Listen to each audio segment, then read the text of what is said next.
வணக்கம் நேர்களே. சிந்தனைகளை சிதறவிடாமல் செயல்பட்டால் சாதனைகள் புரியலாம்.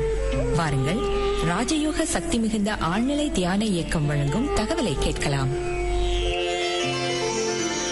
இந்த உலக வாழ்க்கையிலே உழண்டு கிடக்கக்கூடியவர்கள், உலக வாழ்க்கைனா எல்லாருமே உலக வாழ்க்கையில தான் இருக்கும் வாழ்ந்துகிட்டு. ஆனா எந்த மனதை ஒரு முகப்படுத்தாம மனதை வலிமைப்படுத்திக் கொள்ளலாம் தன்னம்பிக்கை இல்லாமல் இருக்கக்கூடியவர்களுக்கு வந்து சின்ன சின்ன விஷயம்லாம் மனசை போட்டு வறண்டிக்கிட்டே இருக்கும், வேதனையை கொடுக்கும். வேதனைப்படுறதுனால ஒண்ணுமே கிடையாது, இருந்தாலும் வேதனைப்படுத்தும்.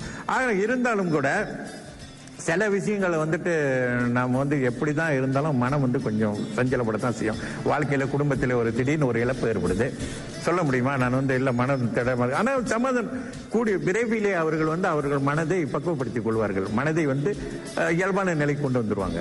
குடும்பத்திலே ஒரு இழப்பு ஏற்படும், சிலரால் தாங்கிக் கொள்ளவே முடியாது, அப்படியே அதையே நினைத்து அவர் சிலர் நோயாளியாக கூட ஆகி விடுவார்கள், அந்த மாதிரி ஆயிரும். ஆனா இந்த நிலையில் உள்ளவர்கள் தியானம் உள்ளவங்க அந்த வருத்தம் இருக்கதான் செய்யும். அப்படி அந்த வருத்தம் வேதனை இல்லைன்னு சொன்னா அன்பு பாசம் இதெல்லாம் ஒண்ணுமே இல்லைன்னு அர்த்தம். ஒரு மனிதனுக்கு வந்து ஒரு அன்பு பாசம் பிரியம் எல்லாம் இருக்கக்கூடியவர்களுக்கு மனம்ன்ற ஒண்ணு இருக்கு. அந்த மனம் என்ன இருக்கும், வேதனை தான் படும், கவலைப்படும். ஒரு குடும்பத்தில் ஒரு இழப்பு இருக்கும், மன வேதனை இருக்கு. ஆனா கூடிய சீக்கிரம் அந்த மனம் வந்து யோக சக்தி உள்ளவருக்கு தனக்குள்ளே ஒரு இன்னொரு பாசிட்டிவான ஒரு எண்ணத்தை உருவாக்கும். பரவாயில்ல, முடிஞ்சு போச்சு, ஏன் கவலைப்படுற, அடுத்து நடக்க போறத பாருன்னு அந்த தைரியம் கொடுக்கும்போது அவர்கள் அதை நினைக்க உடனடியாக அந்த மாற்றம் ஏற்படும். சாதாரண உள்ளவர்கள் வந்து அந்த பலகீனமான உள்ளவர்களுக்கு வந்து அது நினைச்சா கூட சமாதானம் ஆக முடியாது. பல பேர் எடுத்து சொன்னா கூட அவங்க சமாதானம் ஆக முடியாது.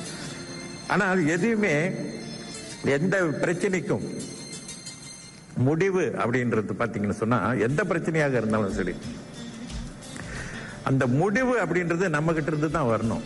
அதுதான் சரியான முடிவா இருக்கும்.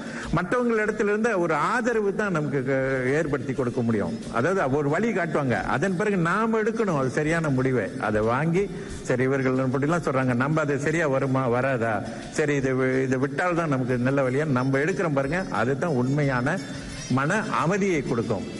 ஆக எது எப்படி இருந்தாலும் நம்ம நல்ல தியானம் இந்த மாதிரிலாம் ஏன் நான் சொல்ல வரேன்னா, நல்ல தியானம் செய்யுங்க, இறைவன் பிரார்த்தனை தன்னம்பிக்கை இறை நம்பிக்கையோடு எல்லாம் செஞ்சுட்டு இருந்தீங்கன்னா இதெல்லாம் சுலபம். அதான் வாழ்க்கையே சுலபமாக்கி கொடுக்குது யோக சக்தி.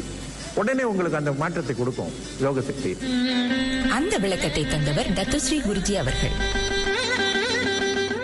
நேயர்களே, வளமான வாழ்க்கைக்கு சிறந்த சிந்தனை தேவை.